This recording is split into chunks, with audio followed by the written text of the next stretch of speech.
This is the recipe I do for myself when I crave chocolate cake. I like this version because it's not that sweet, unlike the industrial ones that I have at my disposal here in Brazil. And the catch is that my favorite frosting and filling is a chocolate ganache so simple and irresistible to eat that you will be tempted to skip the cake and eat it with the spoon. So let's dive into that recipe. There we go.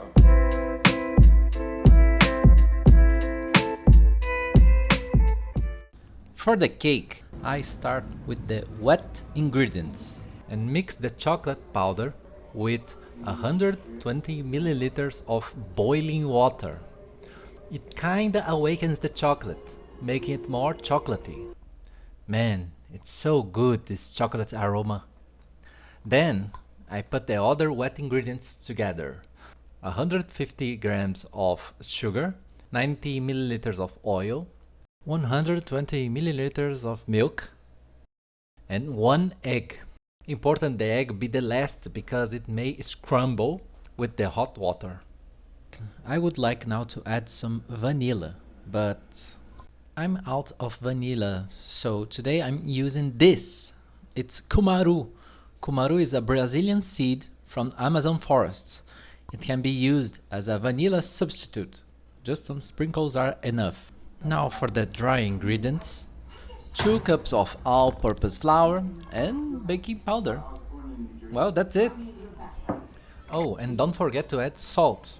The salt is key in this recipe because just like the hot water, it contributed to intensify the chocolate flavor by seasoning the chocolate. Now, I mix the wet ingredients with the dry ingredients.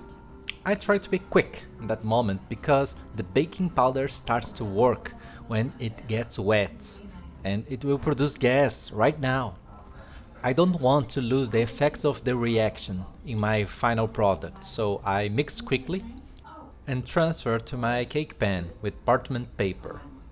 Then I put it in the preheated oven and bake it for 30 minutes. After that time, I use the stick trick, which is to insert a toothpick in the cake.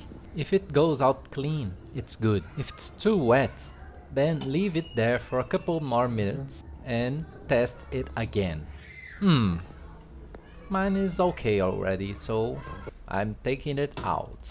While the cake is cooling down, I start the frosting. I melt 160 grams of semi-sweet chocolate with low-fat cream and a pinch of salt. I do it straight in my pan. I just keep mixing until it's all melted. It's very quick. If it gets too thick, I put more cream to make it more spreadable. I keep the fire on low so it doesn't burn. You know, I guess I could have done with double boiler method. I wanted to avoid more dirty dishes, but in the end, I just transferred to another bowl anyway. Well, you do you. Now that the cake is in room temperature, I take the cake out of the pan and with a knife I slice the cake in half to get a flatter surface. Then I cut in half. It's not a problem if it breaks a little bit because I'll cover that with the ganache.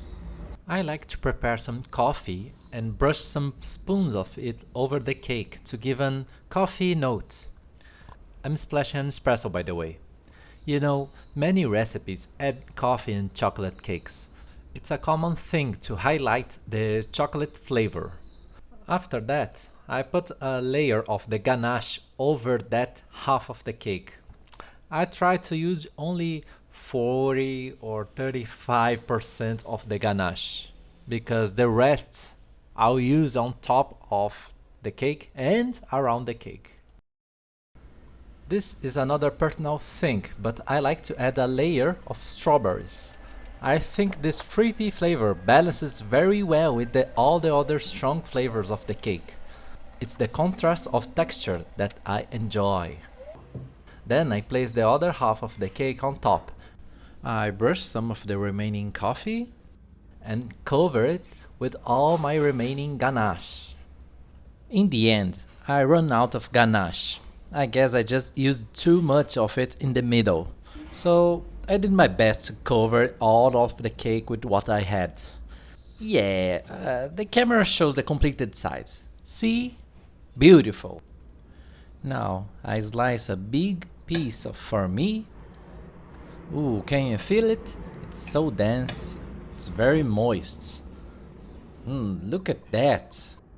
And let's put some strawberries for the thumbnail picture. This cake is very soft and very rich with the ganache and the coffee.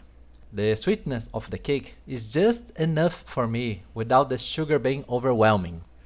It's a cake I can enjoy during the weekend, but I can also have some portions during the week as a pleasant gift after a day full of work.